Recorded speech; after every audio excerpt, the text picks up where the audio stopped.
Chat sessions are always enjoyable because they bring forth discussions and interactions with some phenomenal people.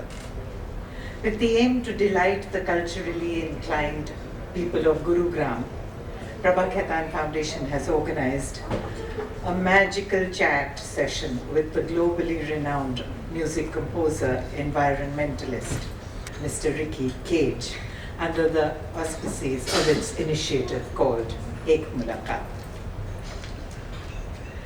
The rendezvous with Mr. Kej, as you can see, is being held at the Radisson Blu Plaza. Prabha Khetan Foundation, in association with its patron Shri Cement Limited, Ehsas Women of Gurugram, and hospitality and venue partner Radisson Blu, has taken a brilliant initiative to host Ek Mulakat with our eminent Mr. Ricky Kej. It is indeed a proud moment for all of us present here to welcome the magical music maestro, Mr. Kej, along with our own gorgeous Shinjini Kulkarni, Ehsas woman of Noida. May I request you to come on the stage, please. I, Nilima Dalme Adhar, welcome Mr. Kej and Miss Kulkarni and the lovely audience to Ek Mulakat of Gurugram. And before we begin the conversation between Mr. Kej and Ms. Kulkarni, allow me to say a few words on Prabha Khetan Foundation and its diverse activities. Prabha Khetan Foundation is a Kolkata-based non-profit trust which was established by the late Dr. Prabha Khetan, an eminent literature enthusiast, a cultural activist, a staunch feminist, inspired by the golden philosophies and ideals of our founder. We began a glorious journey of encouraging and protecting literary and cultural heritage back in the 1980s.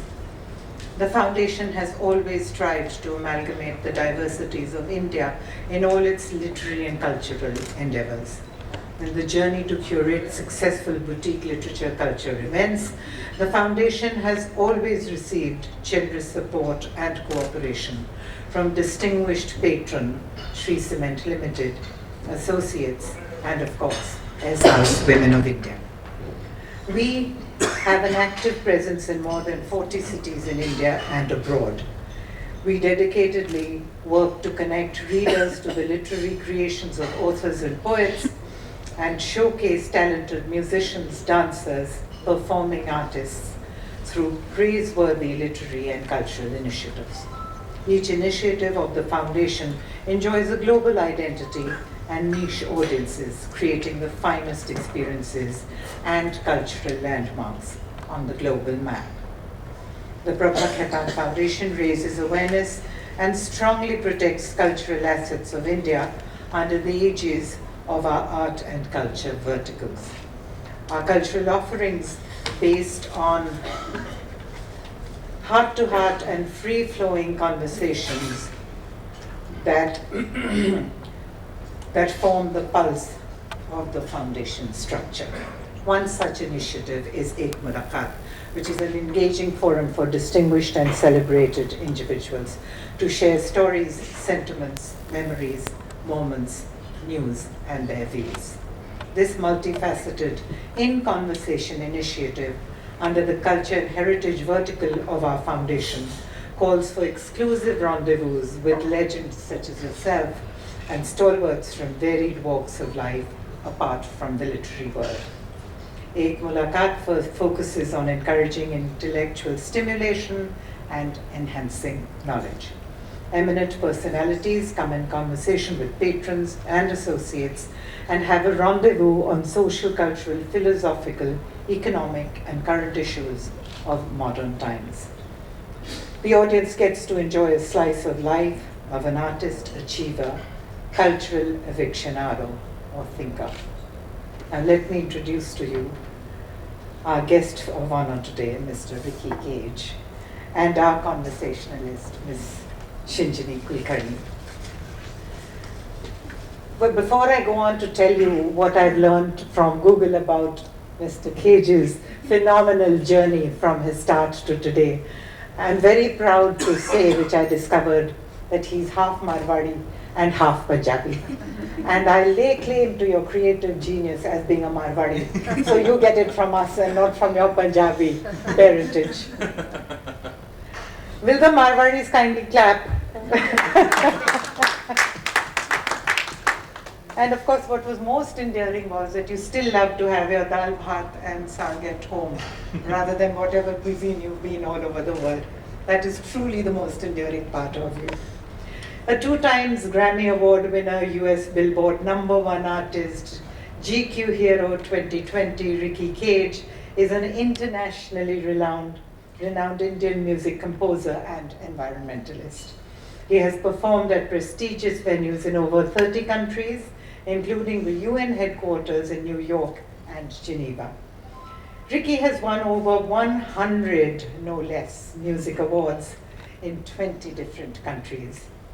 You should clap for him, guys.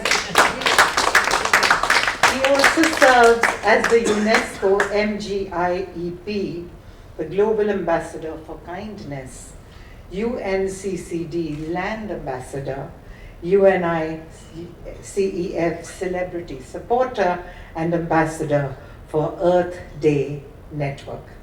And recently, Ricky has launched a noble initiative with Prabha Khaitan Foundation called Rewear for Earth, which is a brand new initiative on sustainable fashion. A very tough call, Ricky, I have to admit. We are all a part of that social melee where we hate to repeat clothes, but at last somebody has sat up and taken notice. So I'm trying hard to fish out occasions where I have repeated the clothes I'm wearing today, and I know I've worn it before. So I'll be the first one to put it on the website. This mission is to raise awareness on eco-friendly ventures that bolster our commitment towards nature conservation. And now for Shinjini Kulkarni. Shinjini is an Ehsas woman of Noida. She's a renowned Kathak dancer. She's an eager cultural enthusiast. She's a gorgeous looking woman. And may I add, with utmost humility, that she's the granddaughter of our revered Pandit Birju Maharaj Ji. My request, Shinjini, to start the conversation which we're all eagerly awaiting, with Ricky, over to you. And before we begin, please turn your phones off or put them on silent. Thank you. Thank you so much, Nirima ji. Thank you for that beautiful opening to the evening. It's a very intimate conversation and an intimate gathering that we have today. First of all, a very warm welcome. And it's such an honor to be able to have this conversation with you today. I must admit that I've been a huge fan of your work, and I've been following it ever since World of Samsara, if I'm getting it right, G. Ever since. And the way your music is able to cross cultural barriers is just beautiful. So congratulations on that. Let me start today's conversation with, I know that you've been in various cities for Ehsas events, and you've been doing these conversations back to back, so I'm sorry if there are some questions which sound monotonous, but it is important for the audience to also understand the journey that you've made and why. But my first question to you is, you started playing the guitar and the piano at the age of 3, from what I know. And you collaborate with international artists, artists from various backgrounds across the world. Yet every time your music has a theme which is very Indian. It's rooted in the traditions of our country, whether it is based on Sanskrit hymns or themes like Vasudev Kutumbakam. Is this to owe to your roots in India, or is this a conscious decision, or it just happens organically that you feel is something that cuts across barriers just like your own music? So first of all, thank you so much, and thank you for that beautiful introduction. So yeah, so I think you've pretty much answered the question yourself, like in the sense that it just happens organically, because at the end of the day, I'm Indian and I've lived in India for most of my life. My family and I moved to India when I was 8 years old, and since then, whatever I've been doing has been completely Indian, and that's why organically your music becomes Indian. And they say that if I have to make an analogy, that if we were to make, let's say, a pasta, anybody from India were to make a pasta, and you'll find the best, possible recipes from anywhere, from MasterChef or YouTube or whatever. You'll make the most authentic pasta possible, but just before it goes onto the dinner table, a little bit of chili powder is thrown in, So that's the idea, because we cannot take the Indianness out of ourselves, and and everything that we do becomes fusion, at least, if not completely Indian. So now, coming back to your question, so when I started off my career, I had to make a very strong decision whether I wanted to get into popular music or whether I wanted to do music that was an extension of my own beliefs and my own personality and all of that stuff. And there were a few inspirations that hit me. One would be that not in order of chronology, but one of the most inspiring persons in my life was Pandit Ravi Shankar. Now, Pandit Ravi Shankar, because everybody knows who he is, and everybody knows what a great musician he was and what a great personality he was. Now, when I was 19 years old, I was in San Francisco, and I watched a concert of his. And right up until then, I'd watched quite a few Bollywood, artists performing in America. I'd watched Bollywood artists performing in New Jersey, in San Francisco again, in San Jose, and even in London. I'd watched Bollywood performers performing, and Bollywood performers are able to fill up stadiums very easily, and they're able to fill up entire auditorium stadiums, open air amphitheaters or whatever completely. But if you go to one of their concerts, the only people who show up at those concerts are basically the Indian diaspora. Because Bollywood has never broken cultural barriers. They only cater to Indian people all over the world, which is not a bad thing, but I'm just trying to make a point over here. Then when I watched Pandit Ravi Shankar's concert, when I was 19 years old, as I'd mentioned, it was very, very shocking for me that the demographic of the audience within the theater was exactly representative of the demographic of the city itself. Like, for example, if San Francisco had an 80% Caucasian population at that particular point in time, 80% of the people inside the auditorium were Caucasian. If there were, if there was a 5% Asian population, then there was a 5% Asian population inside the theater. So then that is what it really struck me, that this person has truly broken cultural barriers while he's staying true to his roots and he's playing Indian music. Because the common misnomer in India is that if you want to gain global recognition, you have to do hip-hop music, you have to do music in English, you have to do pop music, all of that stuff. But then Pandit Ravi Shankar did not do all of that stuff. Of course, he collaborated with artists, but when he collaborated with artists, he was staying true to himself, and he was playing the Indian classical music portion of it. And the artist was doing whatever they would do. But that was quite amazing. Then I watched a few more of his concerts, and that got even more deeply ingrained. But at the same time, you're sacrificing something huge because you don't have much of an audience in India. And that is quite shocking. Now, and I've said this at all the SR's women programs, that there is something that I personally have coined the Ravi Shankar syndrome. So you know about this. So the Ravi Shankar syndrome. Now I'll tell you what the Ravi Shankar syndrome is. Everybody knows who Ravi Shankar is? Yes. Yes. Okay, what's the instrument that he played? Okay. What are his two daughters' names? The famous ones. Yeah, correct. And what civilian honor did he win? Bharat Ratna, everybody knows that. Okay. Can anybody name a song of his? Yeah, that you knew about when I asked this question. This was to question you. You are giving the questions to answer. Huh? No, that's right. So does anybody know what a song of his? Who is the other way around? Yeah. Huh? I'm joking. Okay. So does anybody know a song of his? Does anybody know an album of his? Can anybody hum a tune of his? Don't you think that's pretty shocking? That you know him as a personality, but you don't know his music.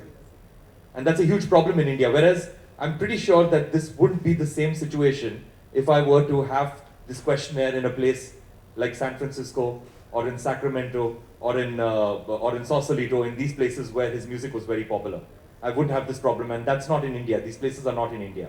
So that is, so there is a huge sacrifice over there that if you're not part of the Bollywood music industry, you're breaking cultural barriers, but at the same time, you're not getting recognition in your own home country. And there are plenty of people like this. It's not just Pandit Ravi Shankar. There was Ali Akbar Khan, there was Zakir Hussain, there is Anushka Shankar, all of them, you know.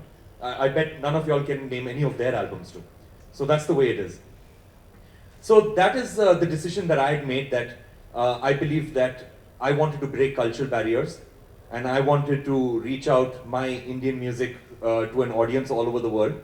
And that's how my journey was. And then the second inspiration, which happened a little earlier, was Ustad Nusrat Fateh Ali Khan. You know, Ustad Nusrat Fateh Ali Khan, I remember I was in the 6th grade when I listened to his music. And during those days, we had Walkman, you know, those cassette players with those big sponge earphones, you know. So I remember somebody had given me a tape of The Night Song, which was a collaboration between Ustad Nusrat Fateh Ali Khan and Michael Brooks. It was an album which was produced by Peter Gabriel. And I remember listening to that album. There was a song called Tadheem in there. There was no lyrics in the song. It was just, you know, taranas and, and sargams and stuff like that, which, of course, Ustad Nusrat Fateh Ali Khan made very popular. And I listened to that song. It was a 6.5, 7-minute song. I still listen to it very often. And I remember just tears rolling down my eyes when I was listening to it.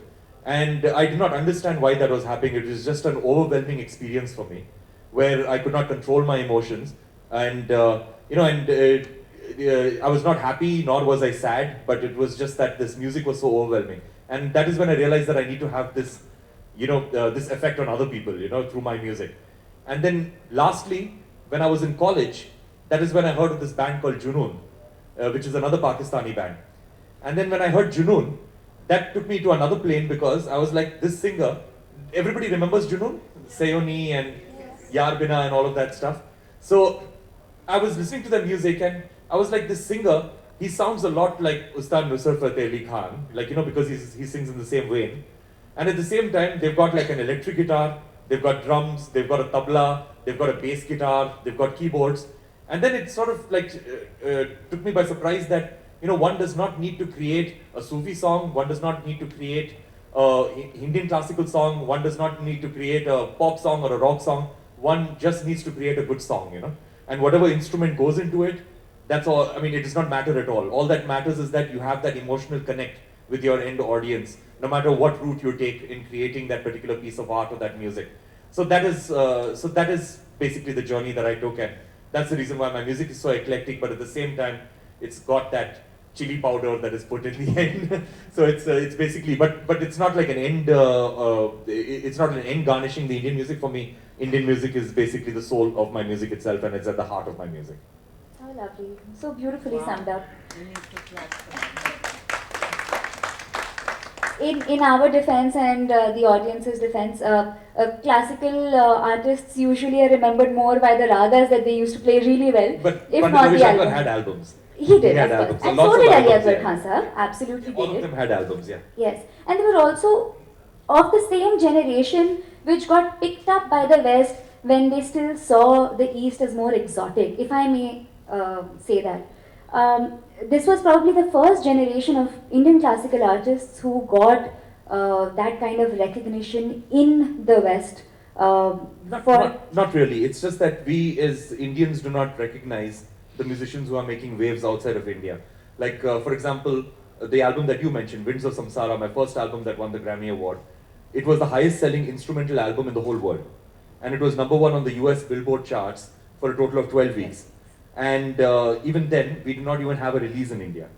Yeah. Because the issue in India is that, and sorry that I'm going on and on about this, but the thing is that the issue in India is that the so-called gatekeepers, that is the people who run labels, the people who run the television channels, the people who decide what people need to listen to, always feel that the audience is stupid. They feel that the audience is not going to understand, or we need to dumb down things for the audience. A very good example is the Amir Khan movie which came out recently, Lal Singh Chadda. I'm a huge fan of the Forrest Gump movie. In fact, I try to watch the Forrest Gump movie once every 6 months, just because it's such an inspiring story that a person who we would consider not to be normal, or a person who we would perceive as not to be normal, a person who's in the autism spectrum disorder. The thing is that that person ends up becoming a good, husband, a good father, a good, a good citizen of the country, a good human being, So that is at the heart of it. Now it was remade in India, and when I was watching the Indian remake, so much so that the English version, the original version, I know every single dialogue by heart because I know that movie so well. The thing is that for me, every single dialogue that was translated into Hindi or in Punjabi was just dumbing down every single dialogue. Whatever was said through expressions by Tom Hanks in the original movie is said by dialogue in this movie. And every single scene is explained till you do not require any further explanation. The amount of exposition in the movie was just extremely high. So that really again reaffirmed my thoughts that we in India for some reason feel that we need to spoon feed every single thing to the audience because we just not believe in the intelligence of an audience and that an audience will prefer to have something that is better than the normal. Sure, sure. In the same vein, my question to you, you have mentioned in the past that you do get projects from the Bollywood which you actively do not want to do because they make two kinds of songs, either love songs or item songs. And you want to make music about things that speak to you, you feel strongly about. However, there is a huge pool of talent within the film industries across the country and in specifically Hindi film industry, yet we do not see any breakout stars from there winning the holy grail of music such as Grammy or otherwise also barring say the legendary A.R. Rahman Sahab. Where do you think they're making the mistake? Apart from the one that you've just mentioned, is considering the audience to be a little dumb and not understanding complex music. Where else do you feel we're going wrong? Is this only about lack of creativity? Definitely lack of talent is not a problem. So there are two aspects to your question. One aspect that I'd like to get out of the way is that India's got 1.3 billion people and we've got about 150 to 200 billion diaspora all over the world. So catering just to the Indian population in India and the diaspora is more than enough. There is no need to look elsewhere. So I would say that people who are making music in Bollywood, they do not need to look for global recognition because they've got recognition from almost like 1/6 of the world's population. That I think is more than enough. So you do not need to look for global recognition. So there's no need to crave, for I want to win an Oscar or I want to win a Grammy or anything like that. I think just catering to this audience is, I think it's a life's dream enough. The second thing is that when it comes to Bollywood music, the not winning global recognition, because if you break down Bollywood music as of now, the quality of music is extremely high. There is no doubt about it. When it comes to the singer's quality, when it comes to the musicianship, when it comes to the composition, the overall arrangement, the mixes and masters, it is absolutely amazing and it is comparable to any kind of music industry anywhere in the world. But the problem is that the genre of music, because if you break down Bollywood music, it is basically Western pop music with Indian lyrics. That's all it is. Even if it is a so-called Sufi song, it's just the vocals that are Sufi. The backing arrangements are basically, it's basically Western pop music, with your drums and your electronica and your guitars and all of that stuff. So basically, the thing is that when it comes to Western recognition, the West, contrary to what people believe, wants to hear honesty in music. So the music has to be very grounded and it has to be very rooted within Indian music rather than trying to create something that is Western and just garnishing it with Indian music. So that cannot happen. If you look at the people who have won Grammy Awards before me, that is Pandit Ravi Shankar, all his music was completely 100% grounded. It wasn't pop music or techno music with sitar on top of it, It wasn't that. The second person was Pandit Vishwamohan Bhatt, his collaboration with Rai Kuda. Again, Pandit Vishwamohan Bhatt ended up composing pretty much the entire album with Rai Kuda, and Rai Kuda, acknowledges that quite strongly. And the thing is that was a very honest album, where a guitar player and a Hawaiian guitar player, a Hindustani Mohan Veena player, basically both of them getting together and creating magical music together without any agendas, just sitting down in the studio, jamming with each other and creating music. So that was the honesty that people loved. The third person to have won a Grammy was A.R. Rahman. He won it for a British production. So that was a film production, that is Slumdog Millionaire. And then it was me. So the thing is that what the West wants to hear is honesty. And that is something that we are not providing with Bollywood music. And it's not a bad thing, but the issue with Bollywood music is that the composers are being paid money to make music which is based on the sensibilities of a director or a producer. It is not a self-expression of themselves. Like if you look at any artist, let's say Vincent van Gogh, Vincent van Gogh, if I wanted to know what kind of a person Vincent van Gogh was, I'm not going to read a book about him. I'm going to look at all his paintings and I'm going to decide what kind of a person he was based on his art. I'm going to look at his paintings and I'm going to see that, okay, he had a different plane of thinking. And he was quite a tormented individual. I'm going to decide about what kind of a person he was by looking at his art. Whereas why is that not happening with music in India? Because our music is not defining people, because the minute anybody becomes a musician in India, the aspiration is that I'm waiting for somebody to pay me to make music rather than making music as a self-expression of what they're thinking at that particular point in time. And we need to get back to that. We need to get back to that where musicians start making music based on their own sensibilities and their own beliefs and put out art which defines them as people. Golden words out there. Wonderfully explained. Thank you so much. Asking a question a little tentatively here, because we've been talking about certain artists who've won the Grammy before, and all of them more or less have a classical background. However, the purists in the classical fraternity tend to look down upon fusion many a times. They see it as dilution of purity of their art form. What would you suggest, and what is your take on fusion collaborations for that matter? Also, given the fact that sometimes it's just done with the idea of wanting international recognition and seeing collaborations as a way of reaching out to more audience. Nothing wrong with reaching out to more audiences and through collaboration, because the collaboration works really well if there is mutual respect between both the artists. A very good example is Pandit Vishwamohan Bhatt with Rai Kuda.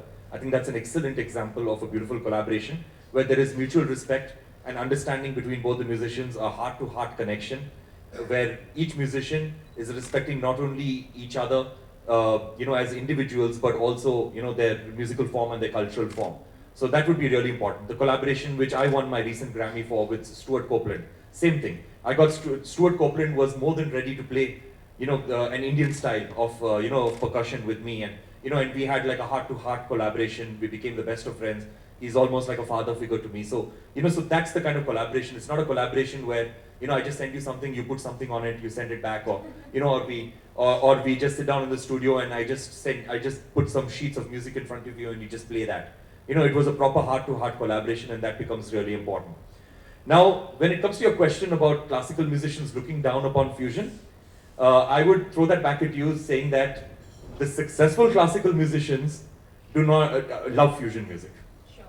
So it's the unsuccessful classical musicians who say that fusion music is not pure, and it's against their culture, it's against the traditions. Because the thing is that a successful classical musician and a classical musician who is extremely secure with their own abilities and secure with the tradition itself of classical music as being extremely robust and an extremely powerful tradition, completely understand that every single tradition and every single art form needs to push its own boundaries as far and wide as possible, because that's the only way anything becomes vital. Because the minute you say that fusion and any kind of so-called impurity should not come into a particular art form, that means your art form immediately becomes stagnant and it is not open for growth. The only way you can open any art form for growth is if you make it multimedia, number one, and number two is that if you make it very collaborative and if you make it very inclusive. That's the only way for an art form to grow, and that's the only way for you to push the boundaries of an art form, because that's the beauty of art, that you need to constantly push your boundaries of not only your own abilities, but push boundaries of what is considered to be that particular art form itself. Wonderful. Absolutely. We have some budding artists in the audience today, so I'm sure they're taking home back a lot of things. You speak of leadership qualities as being very important for an artist. And I ask this to you because for someone who's won so many accolades in their career, and at such a young age. Not too young, yeah. Relatively young. There are many a times that we have to see an artist take up many other roles also. Could you help us understand why is it so much more like multitasking for today's artists, and does that impact their music or does it not? Yes, that's true. That's absolutely true that being an artist, you have to have wear three hats. One is, of course, being a damn good artist and being really good at what you do.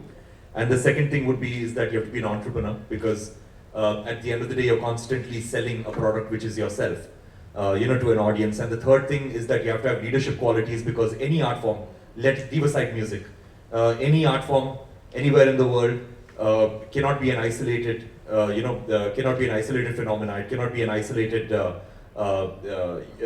cannot create art in isolation. You need to have a whole team of people. Like for example, if you're a musician, you need to have your accompanying musicians, you need to have a lead musicians, you need to have a recording engineer, you need to have a studio, you need to have marketing people, you need to have a bunch of things, and you need to have there are tons and tons of departments that are involved in just the creation of a single song. Now, the thing is that I believe that if you really, really like the music that you're creating, the marketing comes easy because it's easier for you to for you to sell music that you actually love. Because I've seen it happening even with me during the days when I used to do advertising music and I was getting music. I was creating music based on a brief, somebody asking me to create music for a brand or something like that. So when I would show the music to somebody else, I would always make excuses, that I would play the music to them in the studio and I would be like, no, I added that flute part over there because the client asked me to do that. Oh, it's sounding so bad because they are the ones who pushed me to make it sound that bad, and whatever. Or this was made for a certain demographic of people and they only understand this. So basically, you're making these excuses. But if you make music that you yourself absolutely love, and you put out the music only once you're fully satisfied with the music in every possible way and you feel that this is the best piece of music that I've ever made till date, then it becomes easier to talk about it. I do not have children and nor am I going to have any children, but the thing is that, my friends who have got children, they just cannot stop talking about their children, So basically for me, my music is my children, So I cannot stop talking about my music, and that is why the marketing part comes really easy to me because I absolutely love my music. I listen to my music when I'm traveling, I listen to my own music, it's on my Spotify playlist. I love my music and it's easy for me to market it. Interesting, very interesting. This is quite contrary to, this one time I was interviewing Ustad Amjad Ali Khan Sahab, and he told me that one thing that I do not like to do in my free time is listen to my own music or any music for that matter. I said, why? Why would you not want to? So he says, I immediately start dissecting the music and I'm starting to see where it could have been done better, how it could have been played differently. True, that's actually a very, very true thing. But for me, what happens is that the dissection and all of that stuff, that entire process is already over because I don't have deadlines for releasing my music because I'm not responsible to somebody else for the release, right? Because I'm making music that I have commissioned myself, so I'm my own boss. So so that dissection period of a couple of months of my music is already over, because and making music has got these various stages. You're first making the music, you're creating the music, and then after that, you feel that the music is finished. And then you listen to it somewhere else, like on radio or whatever, then you're constantly dissecting it, like Ustad ji said. Then you're dissecting it and then you start hating it, and then 10 years later you listen to it and then you can make a proper judgment that, whether this music was good or bad or what the hell did I put out, it was so, I could have done much better and things like that. So I take my own sweet time to finish off an album. For me, an album usually takes about 2 years to complete. So during those 2 years, that dissection process is already over, and by the time I release the album, I can just sit down and enjoy it almost like it is somebody else's music, Lovely, Yeah. lovely. About the music and the fact that you make music as per your own speed, your own boss, we also know that you're an environmental advocate. And a lot of the music that you now make is primarily to do with the causes of the world, the challenges that the world is facing on the environmental front. What was the tipping point where you decided that this is my calling, this is it, and this is the music that I want to make, spread awareness, and whatever else that I was doing earlier than this is now over, I have done my bit? So I'll have to go a little back on this. I'll have to go many years back. So now the thing is that when I grew up in America, that is for the first 8 years of my life, we lived pretty much in the middle of nowhere. We lived in this place called Roanoke Rapids, which is a really small town in the north of North Carolina on the border with Virginia. So it had a lot of wooded areas around our home, and there would be a whole lot of creepy crawly animals that would enter my home on a regular basis. You know, animals like snakes and lizards and chameleons and frogs and and rodents and things like that. So they would enter our home quite regularly. And I was always instructed by everybody strongly that as soon as you see any of these animals, they're very dangerous, just step on them, kill them, or run away from them and things like that. And my question always to my parents would be that if you're supposed to kill them the minute we see them, then why do they exist in the first place? They obviously have some sort of a purpose. And I used to be laughed at, when I would make these comments. But then of course, right now we all realize that every single animal, no matter how seemingly insignificant or seemingly dangerous, is a really important part of our ecosystem, which keeps all of us alive, and all of us benefit from from maintaining that ecological balance, and every single creature is responsible for maintaining that ecological balance. So, so my music after that, when I became a professional musician, my music would reflect the environment a lot, but it was not entirely about the environment, because I was doing a lot of commercial music when it came to commercials for television and radio, which I can speak about a little later, but I was doing a lot of that. And then, so basically, or else I'll just speak a little bit about that. Now, so when I started off my career, I was doing a lot of commercials, and I was doing commercials for pretty much every single brand possible. And I'd done 3,500 commercials in a span of about 13 years. And at the end of 13 years, it sort of struck me that, that these brands which are paying me huge amounts of money to actually create music for them, to sell a product, have understood that music is a really powerful language for selling their product, They've understood that music is a really powerful language for communicating a message of sales for them. And then that is when I realized that I need to harness the power of music in my own way, because I feel so strongly about things like positive social impact, about the environment, about various other topics. And I realized that I need to use music to express myself, for these topics that I believe in so strongly. So then that is when in 2013, I made a sudden stop to all commercial music, and I decided to create music only about things that I felt strongly about, and in my own small way, in my own tiny way, to just make this world a better place through my music. And it was a very courageous and step for me, but I nevertheless took that step. And and then basically that's what happened. And then after I won my first Grammy, which was in 2014, Prime Minister Modi had invited me for a what was told to me was a photo op, that hello, congratulations, let's take a picture, that kind of a thing. And even then I was extremely honored, because with so many people in India, to be called by the head of the country is a huge honor. So I went and met Prime Minister Modi, and it ended up being an hour-long conversation, because he was very fascinated by my work in the environment, and by that time I was an ambassador with the United Nations, so he was asking me a whole lot of questions about that, asking me about my music. Also, he was very appreciative that I was not doing music for mainstream movies, and and I was trying to forge my own path when it came to my career. So these were things that were fascinating him, and he was asking me a whole lot of questions. And then he told me that he's going to be visiting the climate change conference, which happened in Paris in 2015 in December. So to tell you about the climate change conference, it was the biggest conference of nations in the history of our planet, even till date. 195 presidents and prime ministers, not representatives, but actual presidents and prime ministers, came together in Paris on November 30th of 2015 for a total of 11 days to understand what can the world do to mitigate our carbon footprints, to mitigate the effects of climate change, and build a better future for our future generations. So it was a very powerful conference. So he told me that he's going to be visiting there, and he's going to be delivering a keynote speech. So he said that if you make an album that I like, which is about climate change, and which features musicians from all over the world, he said that I launch it over there. So I thought, okay, wonderful. And then, it was one of the most beautiful conversations I've ever had in my life. And I left his office with a lot more renewed energy for the path that I'd taken.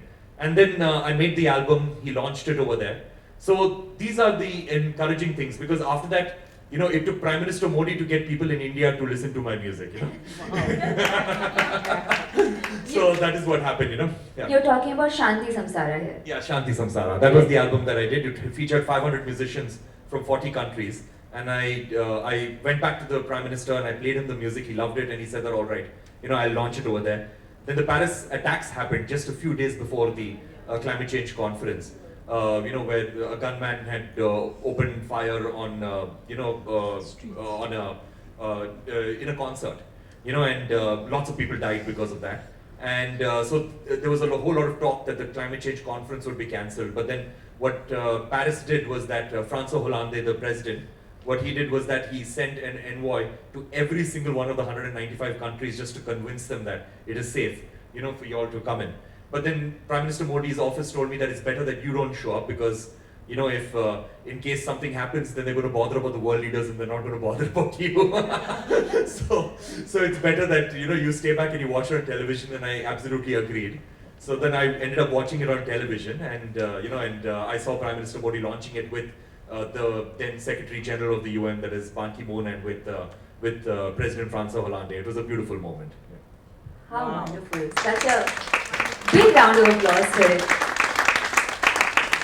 It's definitely one of the biggest contributions in musically that could have been made from our country for that conference. The highs are high, of course, there are no two ways about it. The cause that we are talking about and the one that you're working so actively about is also huge. The magnitude at which it needs to be worked for is also very big. And you are constantly creating music for themes like this. I was reading about Divine Tides and the elephants' relocation, and in one of your TEDx talks you've shown the clip.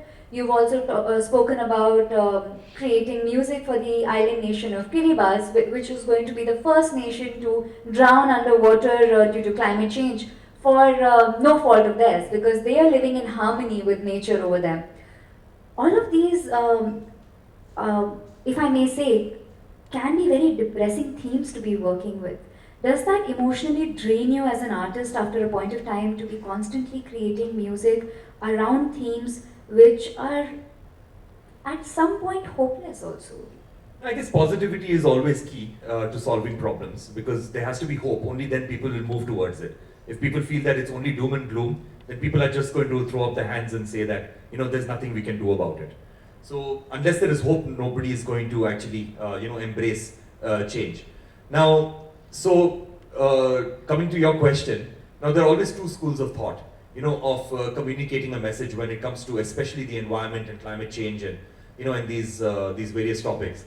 One is basically showcasing doom and gloom, which I call, again, just like the Ravi Shankar syndrome, I've coined these terms, like, you know, the Greta Thunberg approach, you know.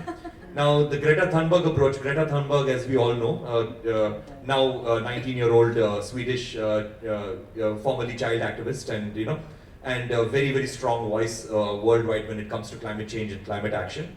I've met her in New York in 2019. She attended a concert of mine, and I can absolutely vouch for her that she's a super and extremely genuine person. She really strongly feels about the environment. She strongly feels about that we need to bring about change, and she's obsessed with it. And of course, she's a person who has Asperger's syndrome, so she thinks differently than how we think about approaching certain solutions and certain ideas. And she's an absolutely phenomenal person. But at the same time, she refuses to travel by plane anywhere, because, and rightfully so, because of the carbon footprint. She wants to reduce her carbon footprint. And that, I feel, is her downfall, simply because she has not sensitized herself to the problems of, you know, the global south, or like, you know, of developing nations.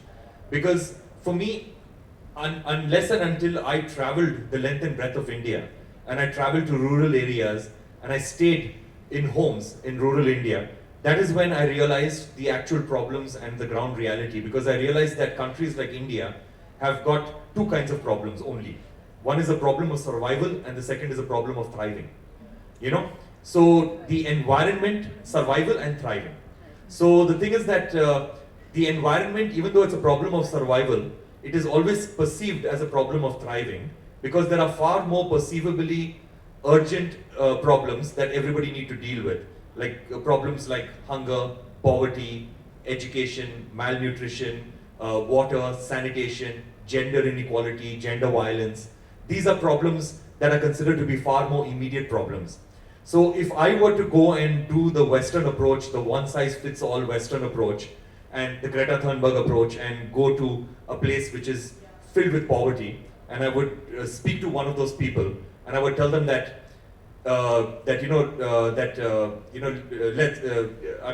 consume less of everything, what the West says, and then they'll be like, but we have very little to consume in the first place, So that is the question.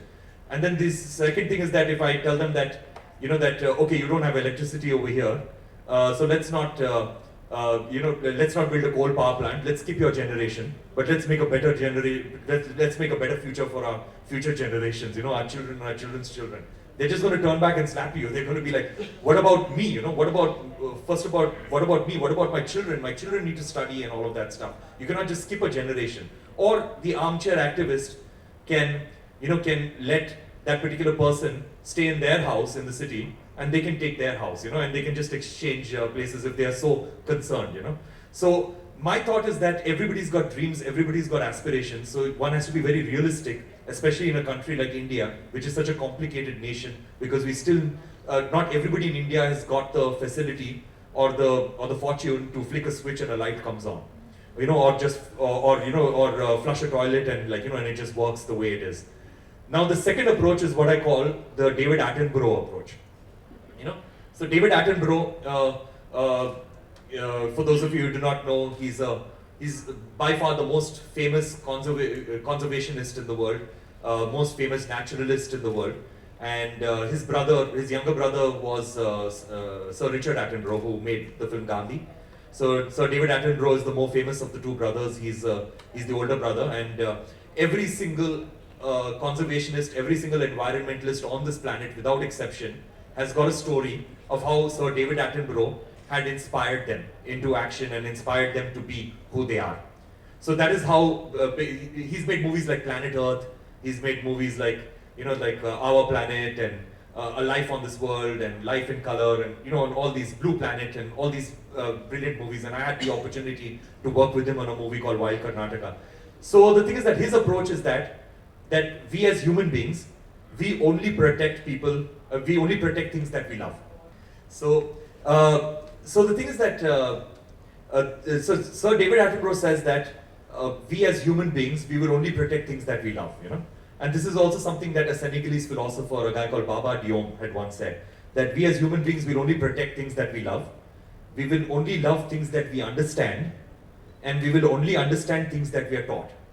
So the best approach, in my opinion, is the David Attenborough approach, where you make everyone fall in love with the natural world, and hopefully through that love, people will find it within themselves to protect, to conserve, and to sustain. And I think that positive reinforcement is far more powerful than the doom and gloom approach. But the doom and gloom approach and shaming people into action does have a very strong short-term effect, which sometimes is really important to have like an immediate effect. If you want to get an answer from somebody immediately, or you want to get a policy decision made by the government immediately, then sometimes the shaming approach does work and the doom and gloom approach does work. But for a more long-term approach, that's the approach that I've taken in my life, that that you have to have positivity, because if you do not have positivity and hope, then it is nothing for people to work towards. Sure, and if I may add, then we like the Ricky Kej approach, which is creating awareness and lovely music at the same time and winning awards at that. I have so many more questions to ask you, but I do not know how much time we have because we have to also open the question for the floor. Yeah, alright, 2 minutes more. So one last question. So like I was saying, I've been a huge fan of your music, and it's always been something that connects with me on a philosophical plane, on a spiritual plane. I do not know if you have deliberately thought of it like that, or is it an extension of your own personality, but in our society, in the current cultural milieu, and also from the perspective of having the training of classical Carnatic style in you, how important do you feel spirituality is for an artist? Does it have any space in the music, if at all it should? And If not, also from your experience of collaborating with global artists, do you feel that even in their music we see a lot of spirituality per se? Okay, so I'm going to have quite a weird answer to this. But the thing is that I am an absolute 100% atheist. And I do not believe in God, but I consider myself to be a cultural Hindu because there are lots of things about Hinduism that I absolutely love because I was brought up as a Hindu. And but when I was in high school, that's when I decided that after whatever reasons that I had, I decided that that I'm an atheist. But the Vedas finds its way into my music very, very often. In fact, all of my albums have got some amount of the Vedas in it and some amount of the Gita in it because these are beautiful ways to lead your life in terms of coexistence, in terms of understanding that every single species is important. For example, the Vedas say that every single atom in this universe is made of the divine, whether it goes on to building something that is animate or inanimate. So these are very, very important principles to lead your life, and that's why I consider myself to be a cultural Hindu. But what I don't believe in is in God. So that's the way it is. When it comes to spirituality, I do not consider myself to be spiritual at all, because I do not believe in anything that is considered even remotely supernatural. So I do not believe in a higher plane, nor do I believe in a existence of a higher power, nothing of that. I just believe that everything is whatever is there in front of us. But at the same time, I do believe, not believe rather, I feel that many times we are put into certain situations in our life. Like for example, you see a beautiful sunset on the beach, in an ocean, and it is so beautiful, it's so gorgeous that it is overwhelming for the senses. That your brain is completely unable to process that information because it is so beautiful. Sometimes you see a beautiful painting, and again, that it is just such an overwhelming experience, and like the experience that I had listening to Ustad Nusrat Fateh Ali Khan when I was in the 6th grade, listening to his music, and it is just an overwhelming experience where our human brain just cannot fathom the beauty of that. It happens very often with music. It happens very often with visuals, with music. With movies and all of that stuff. Basically with art forms, and I believe that is what people call a spiritual experience. Where they feel that it just cannot be that beautiful. There has to be something above that. So that's the idea. And I believe that fair enough. That is a spiritual experience, and I have spiritual experiences very often. Of this kind, because many times I'm completely overwhelmed by the beauty of something. I'm overwhelmed by how amazing something is, and I'm overwhelmed sometimes by the kindness of people. So basically, these spiritual experiences happen to me all the time. But yeah, I do not call it a spiritual experience. And for me, my so-called spirituality comes from my music, because I believe that in my life I do not need anything else. The only companion that I need in my life is music and the creative process that I have of making music. Wonderful. I'm so glad I got to do this conversation today. Thank you so much for answering all my questions with such patience and so eloquently. I open the floor for questions if anyone from the audience wishes to ask Ricky Ji something. Ricky, my name is Arjuna Dalmia, and I've just been fascinated by all the talk that you've been having with Srinjini. And there's something there which I want to ask you, that you have achieved tremendous success and recognition for whatever the talent that you have.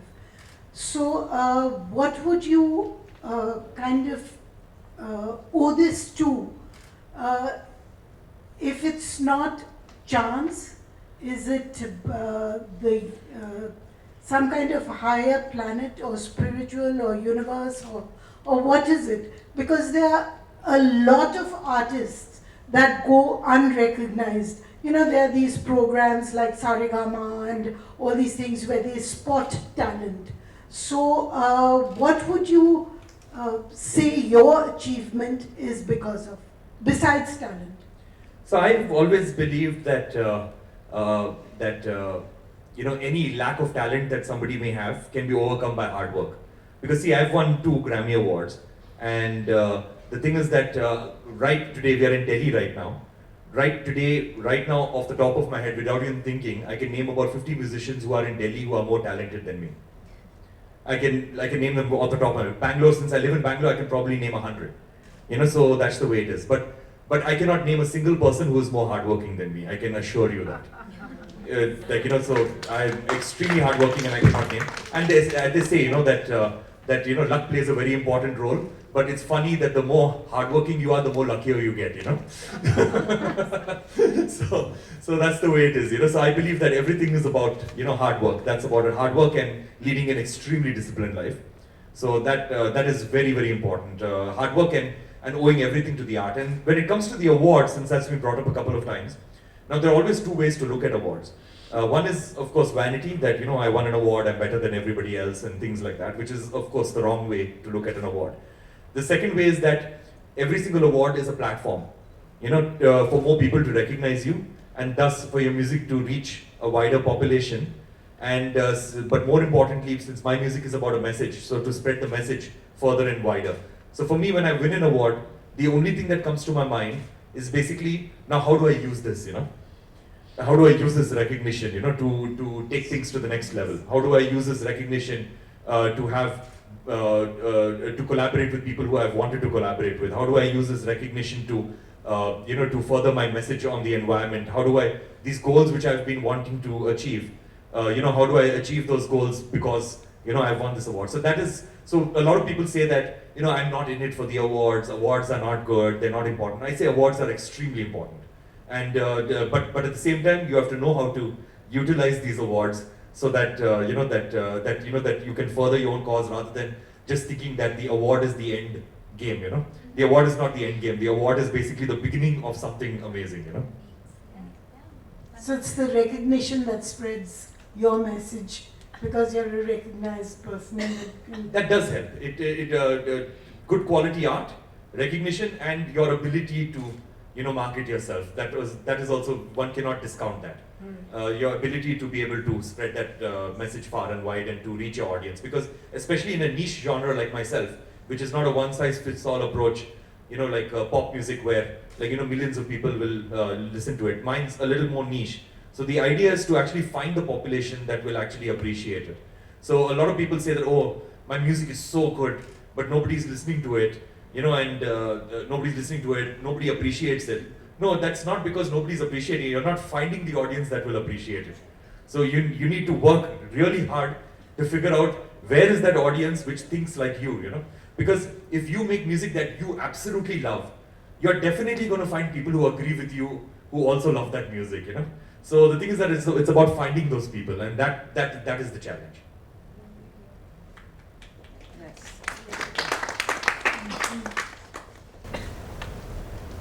Hi, my name is Rupa Sharma. One comment that as an influencer, you have made a very interesting observation and statement that Indian audience is not stupid. We don't want to be spoon-fed, we can think. So thank you for making that statement.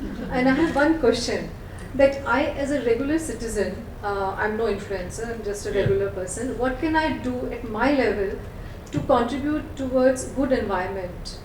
So I would like to know that. So I try not to preach and tell people what to do because that becomes very pedantic and again that's one of those things which drives people away.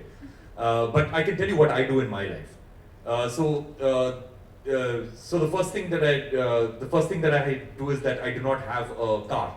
In Bangalore, my hometown, I do not have a car anywhere in the world, but like Bangalore is my hometown. I used to have 3 cars up to 2013. I was like a car crazy person.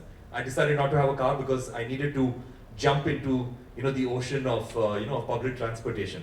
Now in India there's a huge stigma against public transportation because the thing is that everybody believes that if you have a car then you cannot move backwards to public transportation, and that's the reason why there's such a dismal level when it comes to public transportation in India and things are not clean and all of that stuff. But at the same time, if you look at the metros, like the Bangalore metro, the Delhi metro, it also shows that if the government gives good facilities, people will use it, and people will prefer to use it over other modes of transport. So that's why I use only public transportation in Bangalore because I realized that when I travel around the world, I use public transportation. So why not in my own city? So I use the BMTC buses, which is the local buses, and I use the metro train. And when I need to, I book an Ola or a Uber or something like that. And from the airports, obviously, I need to book a taxi. So that's the way it is. Then the second thing is that I am a vegetarian. I'm an aspiring vegan. This is something that everybody needs to read up about on their own, simply because there's a huge cultural significance attached to words, eating meat and and things like that. So one cannot stop doing that at times. But what I'm saying is that a meat diet is, the meat industry along with the fashion industry are two of the most polluting industries on our planet currently. When it comes to the meat industry, it's especially the beef industry. So the beef industry is extremely polluting. Just to let you know, there are about almost 8 billion people on this planet, and there are close to 14 billion cattle on this planet. So imagine the amount of, imagine the impact that it has on climate change, because you have so many more large, beings, which are just grown, because they're not found in the forests or whatever. These are grown and they're bred, these cattle, these 14 billion cattle. And imagine that many more, life beings breathing, And then the second thing is that you have to feed all these cattle, over many years, over about like 8 to 10 years, you have to feed them. Now the thing is that the number one cause for deforestation of the Amazon, people think it's palm oil, but that is Indonesia. When it comes to the Amazon, the number one cause for deforestation is basically growing soy for feeding cattle.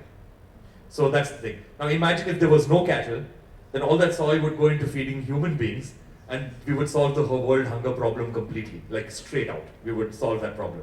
So that is why a vegan diet is the best way to go. But for me, I found it really difficult. That's why I call myself an aspiring vegan. That's why I'm a vegetarian. So, and of course in India, with the kind of diets that we have, it's very, very difficult to go vegan.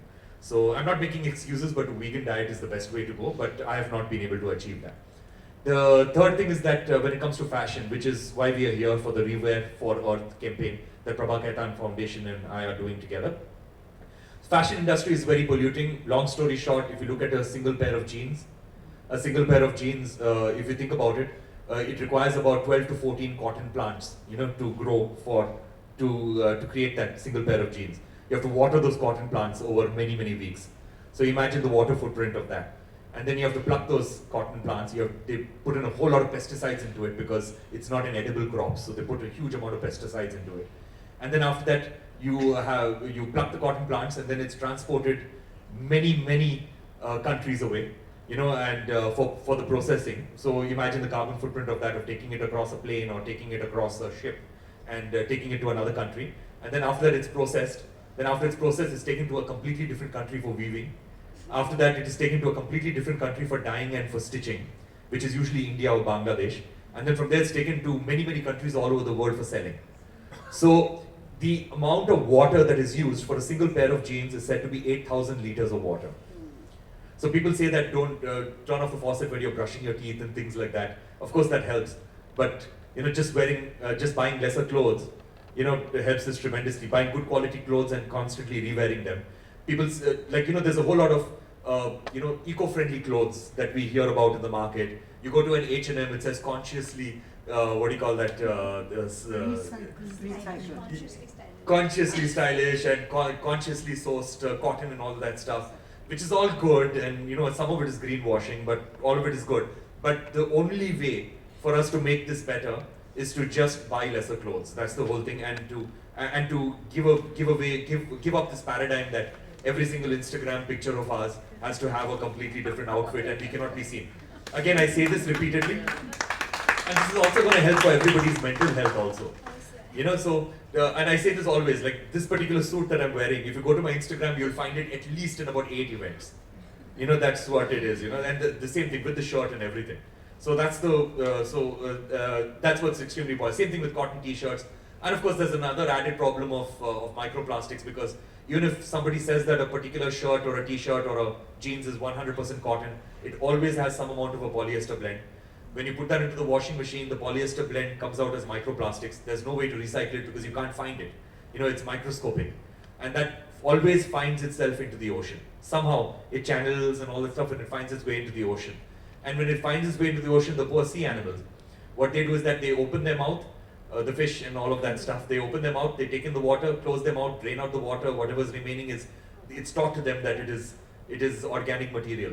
But their intestines get lined up by plastic over a period of years. So there are 100 million sea animals that die every single year from just ingesting plastic. 100 million. And then there is 1 million seabirds that die every single year because their intestines are lined with plastic. And we as human beings are consuming 1 credit card size of plastic every single month in our diets. Because our water channel, our water is basically contaminated with plastic. The fish that we eat is contaminated with plastic, but mainly water. So basically our water, and there is no way to purify that water. So that is, so of course single-use plastics is a completely different story, but the thing is that microplastics that leach out through clothes is a huge problem. That's why I would say that, try to have lesser number of clothes. So what I do is that, coming back to the third thing that I do is that at any given point in time, I've only got 11 sets of clothes.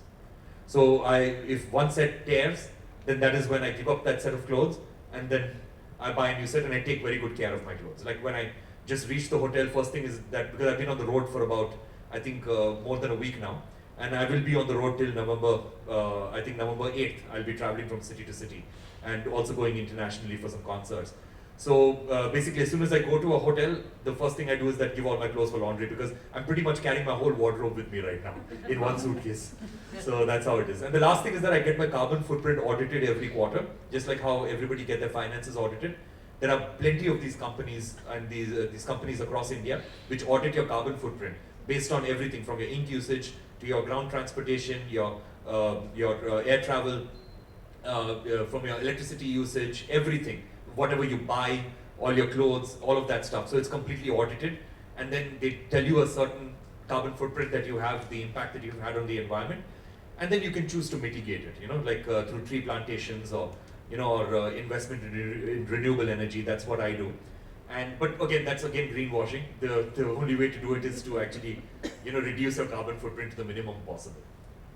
Hi, hi, I'm Dipali Vasili. Oh, I don't know you at all. Yeah, so I think one of the questions that was left in the last time. Okay, first of all, really you're a beacon of positivity and the ambassador for everything that's conservation and environment. My question to you is this, that here you're talking to us about rewear, you're talking to us about conservation, you're talking about, but we're all educated. What are the challenges that you face when you go to villages, or what are the challenges you face when you go to these local artists or the tribal villages for your music? How do you talk to them about this, and are you able to pass your message across? What are the challenges you face? To be honest, they do not need to be taught anything. So that's the thing, because by nature of their living itself, they're leading extremely sustainable lives. And in fact, they have got a lot to teach us, No, but actually. I'm talking about, say, like burning of, chopping of wood and the forest. See, that is the problem with alternatives. One cannot blame them. Now, the thing is, it depends upon what kind, that gets very controversial because it gets very political. But what I would say is that, since you talked about rural areas and you talked about tribal people, they are extremely environmental conscious. It's probably the rich farmers who are the people who are not, So that's what. When it comes to the poorer farmers, like if you look at, especially in South India, because I know that farming landscape really well. Like if you look at Karnataka, you look at Andhra Pradesh and all of that stuff. Like Andhra Pradesh, for example, Andhra Pradesh has got, if you look at these statistics, they've got 6 million farmers, and it's 6.5 million farmers and 8 million hectares of land, farmland. So it's all small holding farms, In Karnataka, if I'm not mistaken, has got about 8.5 million farmers and about 12 to 13 million hectares of land. So again, it's all small holding farmers, it's not farmers who have got like hundreds of hectares of land and things like that. So these people are very, very environmentally conscious. They're also trying to transition. If you look at the South Indian states, they're trying really hard to transition out of pesticides, trying to transition out of chemical fertilizers and things like that. And especially when it comes to the tribal farmers. The tribal farmers have got age-old techniques. Like when I meet them, it's quite shocking for me. They can just dip their thumb into the soil, and they say that, all right, this particular crop will grow well over here, this would be the perfect way to grow crops, or this would be the perfect way for us to catch pests, So, and to ensure that, I can grow this crop with this crop, and then basically this crop will drive away the pests which attack this particular crop, you know. So it's pretty amazing how they function. So for me, it's always more of a learning experience when I go to the rural areas rather than actually trying to teach them anything. I just have a little small question again. Prior to this, you talked about, the audience, about the musicians trying to find an audience for themselves. Do you think, like you have the Royal Albert Hall, or you have the Sydney Opera House, we do not have something like that in our country? You think that's lacking, and that's the reason why the young musicians or the aspiring musicians are not able to get their music across to people? No, I absolutely agree with that. There is a problem with curation, which is what I talked about, gatekeepers. Now the thing is that if you look at the West, like you look at the United States of America, or even Europe, any country in Europe, the thing is that when it comes to radio, they've got specific radio stations for every single genre of music. So imagine if we had that in India, where you go into one FM station, they're only playing Hindustani classical music. If you go onto another FM station, it's only fusion music and a particular type of fusion music. Another station you go to and it's only jazz music. Another station you go to, it's only Carnatic classical music, or maybe just Veena music the whole day. So that is the idea. Those specialized radio stations, they don't exist because every radio station in India does not have a personality of its own. Every single radio station is playing all the popular music. So it's almost like every time there's an ad, you just switch to another radio station and you don't have this loyalty towards a radio station. That's also because of a whole lot of other problems, because the licenses for getting these radio stations are really expensive. So when they buy these licenses, the people who head the radio stations have no other alternative but to think that we have to play completely mainstream music because that's the only way we're going to get advertisers. But I believe that it can work the other way too, because if you've got a Carnatic classical radio station, let's say, and then you can find brands which only want to advertise to a demographic which listens to Carnatic classical music, but nobody has that vision right now. Like in Bangalore, we've got an English radio station called Indigo, and they get a huge amount of advertisers because there are a bunch of advertisers which only want to target people who listen to English music. And they've got the least listenership among all the radio stations, but they get the highest advertising. Because there are advertisers who say that we don't want millions of listeners, we just want to target those few people who listen to English music. So that is one thing. And second thing is that when it comes to auditoriums, again, if I go to the United States of America, if I go to New York, and if I buy a ticket at Carnegie Hall, I buy a ticket to Carnegie Hall, I do not care who is performing. Because I know that the people at Carnegie Hall have curated the hell out of that particular concert, and they completely know that, and I completely trust Carnegie Hall that it's going to be a fantastic performance because it's at Carnegie Hall. It's the same thing with the Sydney Opera House, same thing with the Royal Albert Hall, because not so good musicians cannot find access over there. Except I think Himesh Reshamya played once at the Royal Albert Hall.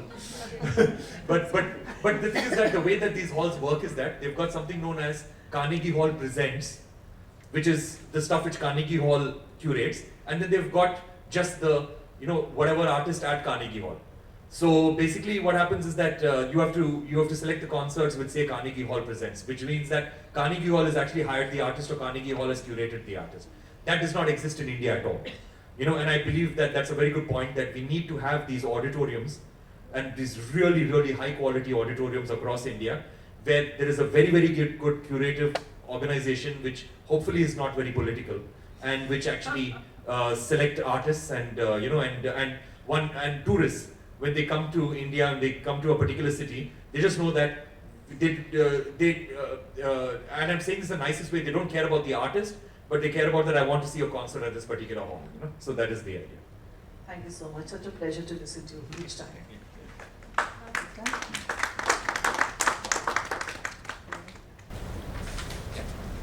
So wow. I can only say wow, and if we could have a standing ovation, it would have gone to you. But I have a small contradiction to what you said. You said you don't believe in God and you don't believe in spiritualism. My contradiction and my observation after listening to you today is that music is the soul of love. You are on a spiritual journey where you are feeding thirsty souls on love. So not only are you playing God in a very surreal way, but you are living the life of a very exalted surrealist and spiritualist. Tell me if I'm wrong. So 1,000 salams to you, like they would say in the Anglo-Indian kind of movies. Thank you very much, Shinjini, for this exhilarating conversation that you've had with Ricky. And may I request Anantmala, SAS Woman of Delhi, to please felicitate the chief guest. Because there's no space. Anantmala is a practicing lawyer, and she's a very important part of our Delhi SAS women. On behalf of the Prabha Khetan Foundation, I, Nihima Dalmiadhan, extend profuse gratitude to Ricky Kej and our beautiful Shinjini Kulkarni. I also extend my gratitude to our patron, Shri Cement Limited, our distinguished associate, Radisson Blue Plaza, and of course the SAS women of Gurgaon and Delhi. Thank you very much, audience, for this enthusiastic response from the Gurgaon Ek Mulakat event to make it successful. Thank you very much.